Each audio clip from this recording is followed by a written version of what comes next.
Bonsoir et bienvenue dans Parlons peu, parlons vrai. Je suis Belle Pharaon, votre animatrice préférée, et aujourd'hui on va parler d'un sujet sensible. Aujourd'hui on va parler d'une cause qui est très importante. On va parler d'un rêve, on va parler d'ambition, on va parler de drépanocytose.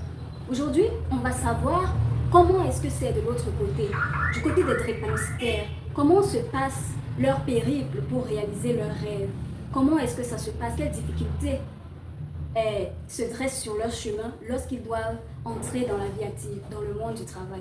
Découvrons-le aujourd'hui avec notre amie Emeline qui vient pour nous parler de son combat. Bonjour Emeline, comment ça va? Bonjour et merci beaucoup pour votre invitation. Écoutez, je suis très ravie de vous recevoir aujourd'hui sur notre plateau. Alors, je voudrais savoir, quand on parle de drépanocytose, les gens pensent d'emblée à la maladie. Les gens pensent toujours aux douleurs, aux petits inconforts. Mais concrètement, qu'est-ce que ça change dans la vie active? Qu'est-ce que ça change dans le monde de l'emploi? Évidemment que ça change beaucoup de choses parce que déjà, il y a les crises, les hospitalisations, la fatigue. Voilà, tout ce côté un peu physique où on ne peut généralement pas grand-chose, mais on se bat. Et surtout, le regard des autres. Le regard des autres est vraiment quelque chose, même si on essaie de passer outre, ça reste toujours là en fait.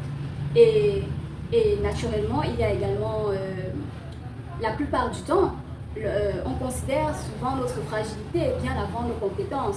Et ça peut être très frustrant lorsqu'on a des ambitions comme tout le monde, et même des ambitions supérieures. Je vois. Est-ce que tu as déjà eu peur qu'un employeur refuse de te faire confiance justement du fait de ta maladie?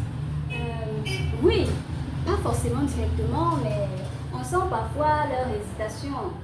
Voilà, comme si être malade annulait automatiquement nos capacités et nos compétences. Et du coup, chère amie, toi qui es aujourd'hui la porteuse de notre cause dans l'émission du jour, qu'est-ce que tu aimerais que les entreprises comprennent en fait sur les personnes qui sont comme toi, les personnes drépanantes?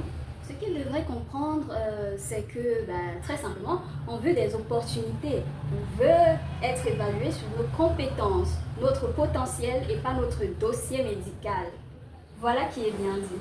Franchement, tu m'impressionnes beaucoup, Emeline.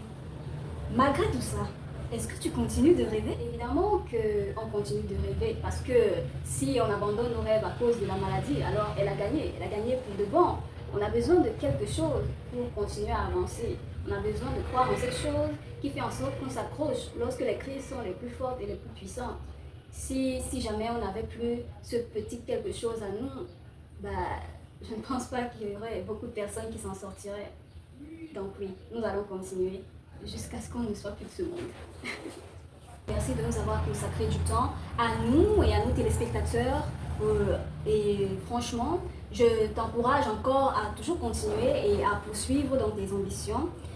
Franchement, je pense que ton témoignage nous rappelle quelque chose de très important aujourd'hui. C'est que le vrai courage, ce n'est pas seulement de survivre, c'est surtout de continuer à aller de l'avant, de continuer à croire en ses rêves et en ses ambitions et continuer à se projeter dans l'avenir, même quand tout nous semble incertain.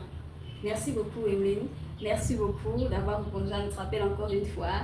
Et j'espère qu'on se reverra pour une prochaine édition. Et vous, chers téléspectateurs, restez connectés pour une nouvelle édition. Parlons peu, mais parlons vrai.